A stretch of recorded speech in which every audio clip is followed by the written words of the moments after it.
Hi good morning అందరికీ. ఇప్పుడు time 8:30 అవుతుంది. మా ఇంటి దగ్గర మా ఊర్లో ఇట్లా వర్షం బాగా ఫుల్ పడుతుంది రాత్రి నుంచి. ఇట్లా చల్లగా ఉన్నప్పుడు వేడివేడిగా బియ్యం బియ్యం రొట్టె పిండితో చేస్తే రొట్టెలు బాగుంటుందని నేను చేస్తాం బియ్యం కదా రొట్టె ట్రై బ్రేక్ఫాస్ట్కి. నేను చేసిన. బియ్యం రొట్టె చేసిన. చూసేయండి. ఎవరైనా తెలియకుంటే చూసేయండి.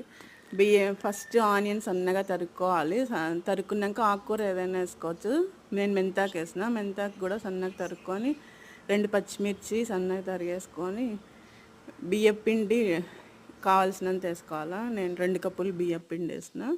బియ్యం పిండిలో ఉప్పు వేసేసుకొని ఇవన్నీ శనక్కాయలు వేయించినవి పొడి చేసుకొని అవి కూడా పౌడర్ మిక్స్ చేసుకోవాలా. అన్నీ బాగా కలుపుకున్నాక రౌండ్ చేసుకొని ఒక కవర్ మీద కానీ షీట్ మీద కానీ ఆయిల్ వేసి వీలైనంత వెడల్పుకి తట్టేసుకోవాలి.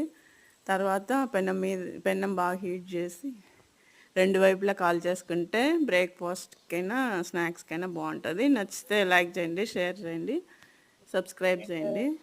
సర్వపిండి అంటారు కదా తెలంగాణ సైడ్, మేము బియ్యం పిండి అంటాం.